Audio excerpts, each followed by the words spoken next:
Paul talks about how I've been able to abound and abase. I've been rich, I've been poor. I'm getting to that point in life where I've lived long enough, I've been on both sides of that fence. I've never gone begging for bread, like David said. There is something about a lifestyle of being generous.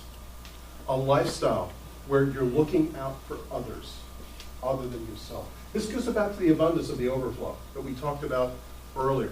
This last generation was so selfish. The generation that gave birth to them. They sacrificed. Listen, there's coming a time and a place where all those people that gave so much for so long are going to be in heaven. How's the kingdom going to be moving forward when people don't give? We were at our state convention, the cooperative program. Do you know, over the last 20 years, the average church has given consistently less and less and less and less and less to missions. It's gone from, I think, a high, Chris, was it 11% thereabouts? Yeah, pretty close. Down to 6.3% in 20 years. What's going to happen in another 20 years? This is why I get angry. I'm a missionary. I'm not just a pastor. I'm a missionary. And yet in America, I'm not considered a missionary. We don't consider people working in the vineyard in America missionaries. We consider you have to go to a dark place with an unreached people group. Hello, have you seen Philadelphia? Mark my words, prophetically. If we don't figure out how to reach America, we will no longer be the nation that gives. We're neglecting our youth. We're neglecting our college students. We're abandoning them to para-organizations to be raised spiritually. Why would they want to come to church if they can go to a para-organization? Listen, to be a generous generation, we have to be generous. The Bible says this, Luke 6:38. Give and you will receive. You hear that? Give, you'll receive. There's a cart that goes before the horse. Your gift will return you in full. Press down, shaken together. Make room for more. Running over. Pour into your lap. The amount you will give will determine the amount you give back. You know, anybody ever work in a hardware store where they sold like seeds and grass and stuff like that? Have you ever filled a sack with stuff and how you shake it? And you press it down so you can get more in. That's what it's talking about here. To make room for more, to be running over, poured into your lap. Let me tell you something. I've given most of my life. It is amazing how you become a flue pipe, a channel, a blessing, where God just, our nonprofit, with our food pantry, we're giving stuff all the time that I'm like, where is this coming from? Why, God, are you giving this to me? And within hours, someone picks up the phone and calls me and says, do you know where I can find X? I said, yeah, it's the back of my truck. You want to meet somewhere? Give you one example, and we'll move on to the next point. Last summer, I was down at Amazing Grace, U.S. Food Recovery. And normally you get sustainable stuff that is for, how do I say this, basics. You know, rice, beans, stuff like that.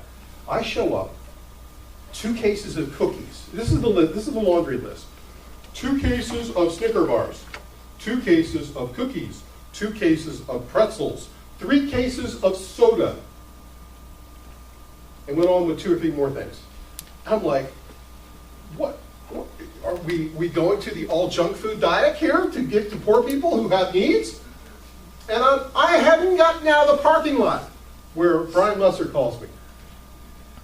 I said, what's up, man? He goes, you know we have concepts and core values day after tomorrow. I'm going, hey, yeah, how's that going? Well, we have a glitch in our system where the students normally have the money through their student account for their student org to be able to fund the refreshments.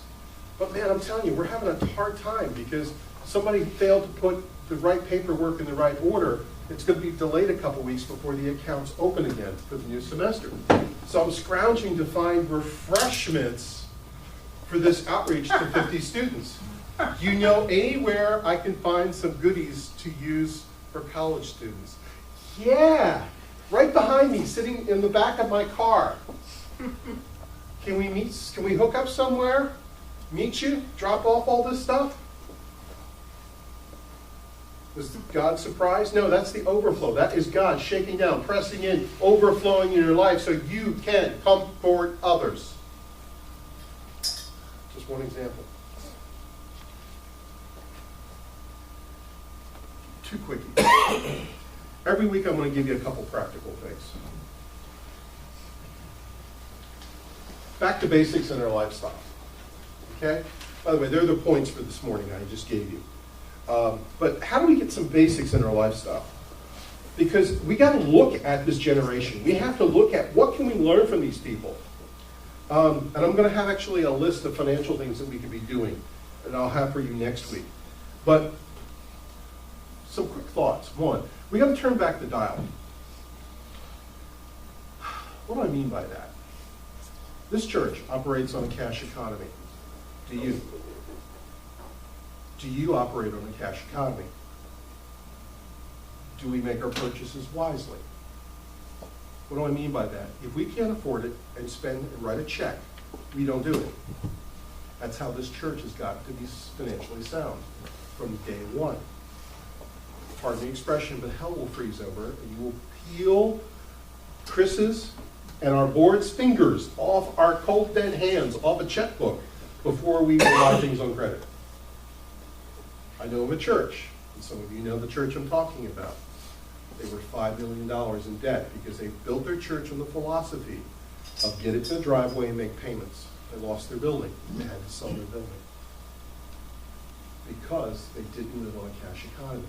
People from the builder generation paid cash. You can't live on credit. One basic to consider. These are just considerations for you. Another one is this. What's in your hand that you can use? One of the stories that keeps, it's almost like a cookie cutter story that I keep hearing from people who lived through the Depression is they made things, they grew things, they placed a higher value on the simplicity of life. We're starting a community garden because the hardest thing to get, to give to people in need is fresh produce. One of the things I remember from my childhood is going with my grandmother, and she would put up stuff. She would make preserves. She would make her own bread. You know, every Sunday she made 14 pies, you know. I mean, they weren't rich people. They grew stuff. I'd go into the garden with my grandfather. He had this massive garden. They had this victory garden. It was within their natures. Hey, what we can do on our own, we're going to do on our own to be self-sufficient.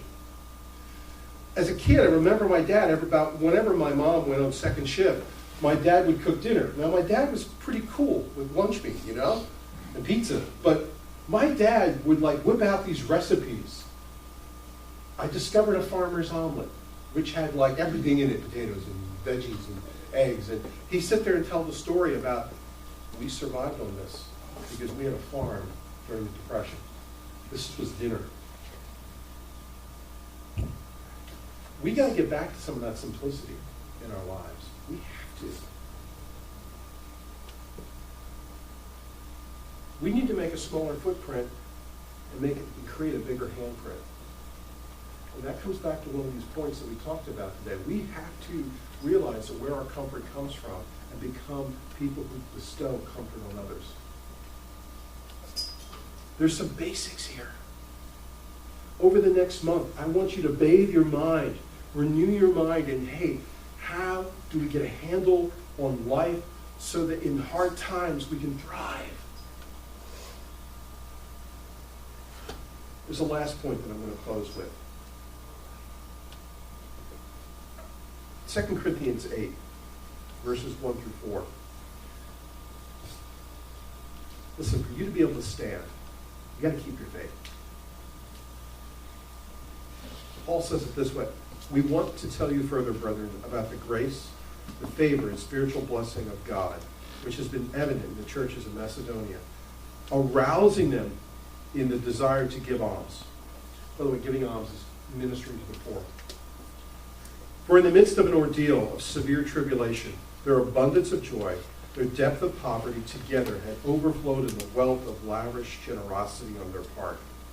For I can bear witness, they gave according to their ability, yes, beyond their ability, and they did it voluntarily, begging us most insistently for the favor and the fellowship of contributing in this administration for the relief and support of the saints who were in Jerusalem. There was a holding on to their faith where they were generous in their tribulation. How do you hold on to your faith? One of the beautiful things is the book of Joshua. And it's also true in Nehemiah. And I'm not going to get into them as we close, but there are two books that if you want to really forge your faith, you need to see these, because elements, they rehearsed what worked in the past. Joshua called the nation of Israel as they were going into the promised land, reminding them of where they came from and how God worked. Nehemiah, when he was building the wall, he was talking about the Word of God. He was talking about the price that was paid in old. And it led to a renewal of the Word of God in their lives. You want to keep your faith? You want to stand? We've got to go back to a generation who lived it.